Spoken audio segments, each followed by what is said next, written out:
स्वाति मालीवाल के साथ मारपीट का हादसा एक रहस्य बनता जा रहा है। ना कोई प्रेस कर रहा है, ना कोई प्रवक्ता टीवी पर बोल रहा है, ना कोई नेता कोई बाइट दे रहा है और ना ही स्वाति मालीवाल खुद मीडिया के सामने आ रही है। याद रहे, ये वो लोग हैं जो बिना बात की बात पर भी प्रेसबाजी करते हैं। आखिर ये चुप्पी क्यों?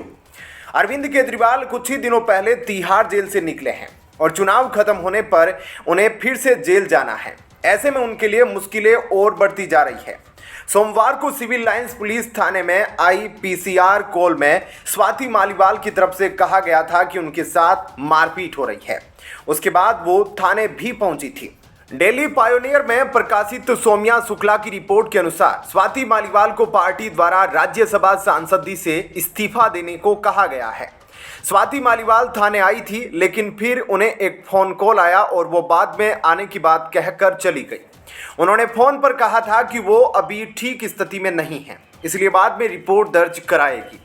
थाने में उन्हें कहा गया था कि एफआईआर दर्ज कराने के लिए मेडिकल परीक्षण जरूरी है। उसके बाद दिल्ली पुलिस की तरफ से उनसे संपर्क करने की कोशिश सफल नहीं हो पा रही है। पुलिस स्टेशन में वो रोने भी लगी थी। दिल्ली सीएमओ या आपकी तरफ से अब तक इस मामले पर चुप्पी साधी हुई है। राष्ट्रीय महिला आयोग एनसीडब्ल्यू स्पष्ट कर चुका है कि वो इस मामले की जांच के लिए एक टीम भेजेगा। साथ ही दिल्ली पुलिस से कार्रवाई के संबंध में रिपोर्ट तलब करेगा। अब इस मामले में ये समझते हैं कि पुलिस आगे क्या कर सकती है।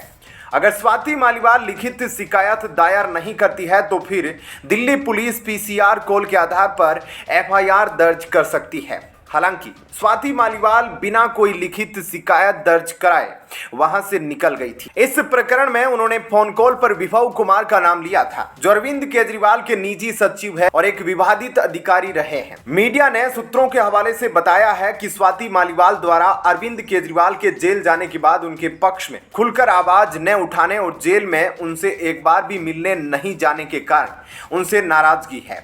विभव कुमार और अरविंद केजरीवाल दोनों 2007 में स्थापित इंडिया अगेंस्ट करप्शन IAC वाले दिनों से ही अरविंद केजरीवाल के साथ है और 2011 में अन्ना हजारे के आंदोलन में भी सक्रिय थे। दिल्ली पुलिस के पास एक विकल्प है कि वो स्वाति मालीवाल को मजिस्ट्रेट के सामने बयान देने के लिए कहे। पीसीआर कॉल रिकॉर्ड के मुताबिक स्वाति मालीवाल ने कहा, मैं अभी सीएम के घर पर हूं। उन्होंने अपने पीए विभव कुमार से बुरी तरह पिटवाया है। उसके बाद सिविल लाइंस के SHO 6 फ्लैग स्टाफ रोड स्थित अरविंद केजरीवाल के घर पहुंचे। स्वाति मालीवाल ऑटो से थाने से वापस गई थी। स्वाति मालीवाल को हाल ही में आपके स्टार प्रचारकों की सूची से भी हटा दिया गया है। भाजपा नेताओं ने भी एक महिला के साथ मारपीट के खिलाफ आवाज उठाई है। बता दें कि 3 बार दिल्ली महिला आयोग DCW की अध्यक्ष रह चुकी स्वाति मालीवाल हाल ही में कई दिनों तक अमेरिका में रहकर आई है और अरविंद केजरीवाल के जेल जाने के बाद जब उनकी पार्टी सड़क पर थी तब वो परिदृश्य से गायब थी। दिल्ली के उप मुख्यमंत्री रहे मनीष सिसोदिया और मंत्री रहे सत्येंद्र जैन इस मामले में पहले से ही जेल में हैं। वहीं राज्यसभा सांसद संजय सिंह जमानत पर बाहर है। बताया जा रहा है कि स्वाति मालीवाल के आपसे संबंध अब ठीक नहीं है। ऐसे में क्या कहना है आपका? कमेंट सेक्शन में अपनी राय जरूर दीजिएगा। धन्यवाद। दिल्ली के पूर्व डिप्टी सीएम मनीष सिसोदिया की जमानत याचिका पर आज एक बार फिर सुनवाई हुई है। ईडी ने याचिका पर विरोध दर्ज कराया और बताया कि वह इस मामले में जल्द ही सप्लीमेंट्री चार्जशीट दायर करने वाली है। ईडी ने दिल्ली हाईकोर्ट को बताया कि आम आदमी पार्टी को भी मामले में आरोपी बनाया जाएगा और जल्द ही सप्लीमेंट्री चार्जशीट दायर की जाएगी। ईडी ने दिल्ली हाईकोर्ट को बताया कि आम आदमी पार्टी को भी मामले में आरोपी बनाया जाएगा और जल्द ही सप्लीमेंट्री चार्जशीट दायर की जाएगी। इतिहास में पहली बार भ्रष्टाचार के किसी मामले में किसी एजेंसी द्वारा दायर चार्जशीट में किसी राष्ट्रीय पार्टी को आरोपी बनाया जाएगा। अब माना जा रहा है कि जेल से बाहर आकर केजरीवाल साहब जो खुश है, अब उनकी मुश्किलें बढ़ने वाली है। ईडी की चार्जशीट में केजरीवाल के अलावा BRS नेता के कविता और कुछ अन्य लोगों का नाम भी शामिल हो सकता है। ईडी के सूत्रों ने कहा कि एजेंसी केजरीवाल पर अपनी जांच में सहयोग नहीं करने और आप द्वारा किए गए अपराध के लिए परोक्ष रूप से उत्तरदायी होने, पार्टी के राष्ट्रीय संयोजक होने और उनकी भूमिका और रोजमर्रा के मामले में आपके कामकाज में सक्रिय भागीदारी के आरोप लगा सकती है। जांच एजेंसी अदालत में केजरीवाल के खिलाफ लगाए गए अपने पहले के आरोपों को भी दोहरा सकती है। कि आपके राष्ट्रीय संयोजक और इसकी राष्ट्रीय कार्यकारिणी के सदस्य के रूप में केजरीवाल चुनाव खर्चों में इस्तेमाल किए जा रहे धन के लिए जिम्मेदार है। केजरीवाल को ईडी ने दिल्ली सरकार के मंत्रियों, आप नेताओं और अन्य व्यक्तियों की मिलीभगत से किए गए एक्साइज पॉलिसी घोटाले का किंग पिन और मुख्य साजिशकर्ता बताया है। इस मामले में केवल 17 गिरफ्तारियां होने के बावजूद 250 से ज्यादा याचिकाएं दायर की गई। हाईकोर्ट के सामने ईडी ने सिसोदिया की जमानत याचिकाओं का विरोध करते हुए कहा कि जांच अधिकारियों को लगभग हर दिन अदालत में मौजूद रहना होगा। इस मामले पर सुनवाई दिल्ली हाईकोर्ट में जस्टिस स्वर्णकांता शर्मा कर रहे हैं। मनीष सिसोदिया के वकील दयान कृष्णन ने कोर्ट के सामने कई तर्क पेश किए। दयान कृष्णन ने मुकदमे में देरी को लेकर कई सवाल उठाए।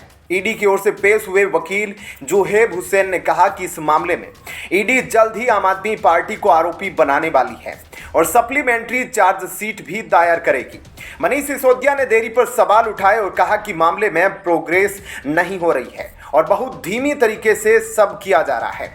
वहीं ईडी के वकील ने जमानत का विरोध करते हुए सुप्रीम कोर्ट के फैसले को आधार बनाया और कहा कि जमानत याचिका जांच गुणदोष के आधार पर की जानी चाहिए। मनीष सिसोदिया ने पहले भी सुप्रीम कोर्ट और हाई कोर्ट का दरवाजा खटखटाया था। हाई कोर्ट ने उनकी याचिका को खारिज कर दिया था। तब मनीष सिसोदिया ने हाई कोर्ट के फैसले को सुप्रीम कोर्ट में चुनौती दी थी। मनीष सिसोदिया को उम्मीद थी कि उन्हें सुप्रीम कोर्ट से राहत मिल सकती है, लेकिन ऐसा हुआ नहीं था। वहीं आपको बता दें कि केजरीवाल की अंतरिम जमानत पर ईडी ने कहा था, चुनाव के लिए प्रचार करने का अधिकार ना तो मौलिक अधिकार है, ना ही संवैधानिक अधिकार और ना ही कानूनी अधिकार।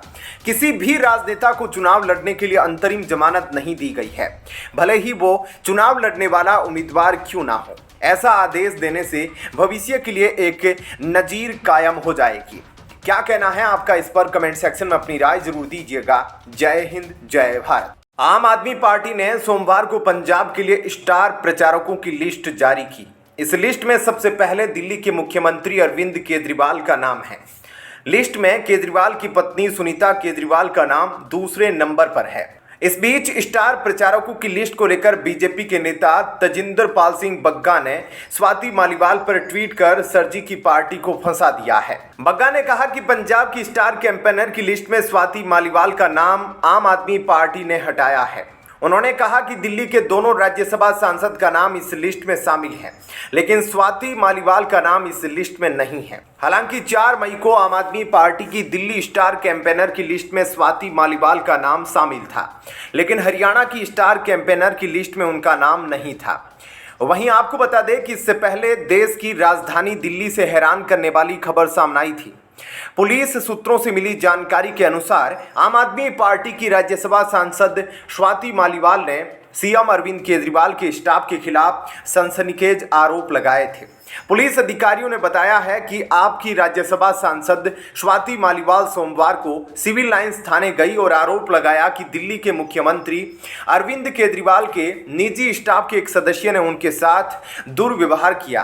पुलिस को अभी तक औपचारिक शिकायत नहीं मिली है। इस पर भी बखूबी राजनीति हो रही है, पर आप वाले चुप है। इस मामले पर सियासत शुरू हो गई है। दिल्ली भाजपा महिला मोर्चा अध्यक्ष ऋचा पांडे मिश्रा ने कहा कि केजरीवाल के घर में राज्यसभा सांसद स्वाति मालीवाल के साथ हुई हिंसा और प्रताड़ना बहुत गंभीर अपराध है। दिल्ली भाजपा महिला मोर्चा मांग करता है कि अगर ये अपराध हुआ है तो इस अपराध के लिए केजरीवाल को गिरफ्तार किया जाना चाहिए। हम सब बहनें स्वाति मालीवाल के साथ है, उन्हें न्याय मिलकर रहेगा। साजिया इल्मी ने कहा कि इस पार्टी के अंदर इतनी गंदगी है कि कुछ भी संभव है। याद है कि कैसे पूर्व मुख्य सचिव अंशु प्रकाश जी को मारा पीटा गया था। विभव एक निहायत बदतमीज शख्स है। कपिल मिश्रा और भारतीय जनता पार्टी के दिल्ली इकाई के प्रवक्ता तजिंदर पाल सिंह बग्गा ने भी प्रतिक्रिया दी है। इस लिस्ट में पंजाब सीएम भगवंत मान, सत्येंद्र जैन, राघव चड्ढा, पंकज गुप्ता, संजय सिंह, सौरभ भारद्वाज, संदीप पाठक और आतिशी का नाम है। इसके अलावा भी कई नेताओं का नाम लिस्ट में शामिल है। जेल में बंद मनीष सिसोदिया का नाम भी स्टार प्रचारकों की लिस्ट में है। पंजाब में होने वाले लोकसभा चुनाव के लिए आम आदमी पार्टी के कुलदीप सिंह धालीवाल, भाजपा की परनीत कौर समेत कई अन्य उम्मीदवारों ने सोमवार को अपना नामांकन दाखिल किया। भाजपा उम्मीदवार अरविंद खन्ना ने संगरूर संसदीय सीट से अपना नामांकन दाखिल किया। परनीत कौर और आपके प्रतिद्वंदी बलबीर सिंह ने पटियाला से नामांकन पत्र दाखिल किया। 14 मई तक नामांकन पत्र दाखिल किए जा सकते हैं, जबकि नामांकन पत्रों की जांच 15 मई को होगी। नामांकन वापस लेने की आखिरी तारीख 17 मई है। ऐसे में क्या कहना है आपका? कमेंट सेक्शन में अपनी राय जरूर बताएं। धन्यवाद। स्वाति मालीवाल की शीश महल में जबरदस्त धुलाई हुई, जिसे केजरीवाल ने बड़ी जतन से दबाने का प्रयास किया, पर अरविंद केजरीवाल की तरह ही जमानत पर बाहर चल रहे नेता संजय सिंह बहुत शातिर खिलाड़ी निकले। केजरीवाल की सफाई देते देते अपने मालिक केजरीवाल को ही फंसा दिया। आम आदमी पार्टी लाख सफाई देती रहे कि ऐसा कुछ नहीं हुआ है, पर संजय सिंह ने प्रेस कॉन्फ्रेंस करके बताया है कि मुख्यमंत्री के सेक्रेटरी विभव कुमार ने स्वाति मालीवाल की पिटाई की है। अब बाकी का काम दिल्ली पुलिस करेगी।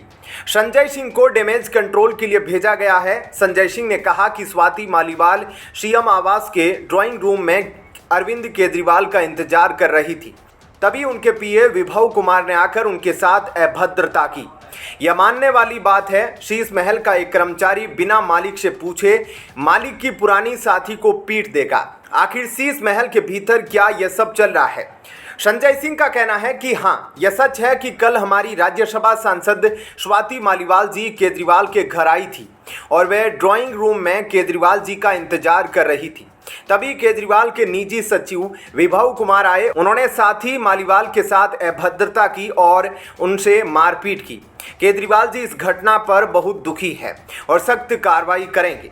अरे संजय सिंह जी, यह सख्त कार्रवाई केजरीवाल नहीं कर सकते, सख्त कार्रवाई पुलिस करती है। और जब स्वाति मालीवाल पुलिस स्टेशन गई और जब पुलिस उन्हें मेडिकल कराने अस्पताल ले गई, उस समय केजरीवाल के 3 फोन स्वाति मालीवाल को आए। आधे घंटे बात हुई और स्वाति मालीवाल हॉस्पिटल के पिछले दरवाजे से चली गई। तो जब केजरीवाल ने स्वाति मालीवाल को मनाया कि तुम एफआईआर मत करो, तब विभव कुमार पर कार्रवाई कैसे होगी?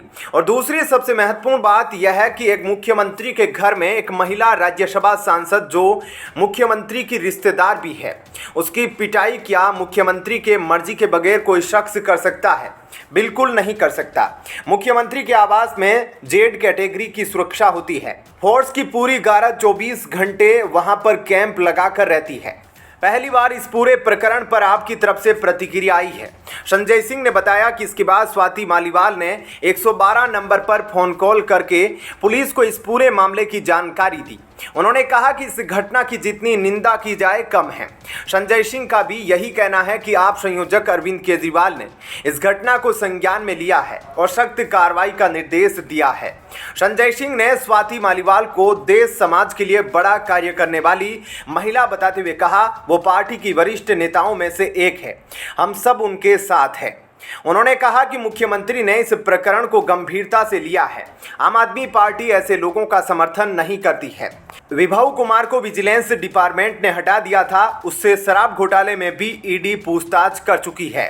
2007 में उस पर सरकारी कर्मचारी से मारपीट का भी आरोप लगा था। मीडिया रिपोर्ट्स में दावा किया गया था कि केजरीवाल के जेल जाने के बाद मालीवाल निष्क्रिय थी और अमेरिका चली गई थी, इसलिए उन्हें इस्तीफा देने को कहा गया और यह घटना हुई। क्या कहना है आपका इस पर? कमेंट सेक्शन में अपनी राय जरूर बताइएगा। धन्यवाद। जय हिंद। समाज सेवी अन्ना हजारे ने दिल्ली के सीएम अरविंद केजरीवाल पर तीखा हमला बोला है। उन्होंने मतदाताओं से चौथे राउंड की वोटिंग के बाद अपील की है कि वह सही लोगों को चुने, ऐसे लोगों को वोट न दे जिनके पीछे ईडी लगी है। अन्ना हजारे, किरण बेदी, प्रशांत भूषण, कुमार विश्वास क्यों अलग हो गए केजरीवाल साहब से? इनकी खोटी नियत देखकर सर जी ने सिर्फ अन्ना हजारे के आंदोलन का नाजायज फायदा उठाया। अन्ना हजारे का आंदोलन ही कांग्रेस के भ्रष्ट प्रशासन के विरुद्ध था और यह उनसे ही जाकर मिल गया। अब वरिष्ठ सामाजिक कार्यकर्ता अन्ना हजारे ने सोमवार को कभी अपने शिष्य कहे जाने वाले दिल्ली के मुख्यमंत्री अरविंद केजरीवाल पर जमकर हमला बोला है। अन्ना ने वोटर्स से अपील की है कि देश की चाबी सही हाथों में दी जानी चाहिए, वरना यह देश नहीं बचेगा। उन्होंने कहा कि सही प्रत्याशी का चुनाव करें और उन लोगों को न चुने जिनके पीछे ईडी लगी है। अन्ना हजारे ने कहा कि आज लोकतंत्र का एक बहुत ही बड़ा उत्सव मनाया जा रहा है और सभी को इसमें अपनी हिस्सेदारी निभानी चाहिए। अन्ना ने आगे कहा कि चरित्रवान और ईमानदार व्यक्ति के पक्ष में मतदान करना चाहिए। उन्होंने कहा कि देश की चाबी केवल वोटर्स के ही हाथों में होती है और इसे सही हाथों में देकर सही तरीके से चुना जाना चाहिए। वरिष्ठ सामाजिक कार्यकर्ता अन्ना हजारे ने कहा कि जिनकी छवि बिल्कुल साफ है ऐसे ही उम्मीदवारों को चुने, उन लोगों को बिल्कुल भी ना चुने जिनके पीछे प्रवर्तन निदेशालय की टीम लगी है। अन्ना ने केजरीवाल को टारगेट करते हुए कहा कि मैं दिल्ली के शराब घोटाले में केजरीवाल के नाम आने की कड़ी आलोचना करता हूं। उन्होंने यह भ्रष्टाचार इस वजह से किया क्योंकि वह शराब की लत में डूबे हुए हैं। ऐसे लोगों को दोबारा से नहीं चुना जाना चाहिए। बता दें कि अन्ना हजारे इससे पहले भी कई मौकों पर अरविंद केजरीवाल को निशाना बना चुके हैं। गौरतलब है कि 2011 में लोकपाल बिल के लिए अन्ना हजारे का एंटी करप्शन आंदोलन में आम आदमी पार्टी मुखिया ने महत्वपूर्ण भूमिका अदा की। हालांकि बाद में केजरीवाल ने अलग रास्ता अख्तियार करते हुए अपनी राजनीतिक पार्टी बनाई। इसके बाद अरविंद केजरीवाल ने दिल्ली विधानसभा चुनाव में जीत हासिल कर अपनी सरकार बनाई और मुख्यमंत्री बने। इसके बाद से ही अन्ना हजारे और सीएम अरविंद केजरीवाल की राहें जुदा हो गई। बता दें कि अन्ना हजारे पहले भी शराब घोटाले को लेकर केजरीवाल पर हमला बोल चुके हैं। उनका कहना था कि केजरीवाल जैसे शख्स का शराब नीति को बनाना बेहद ही दुखद काम है।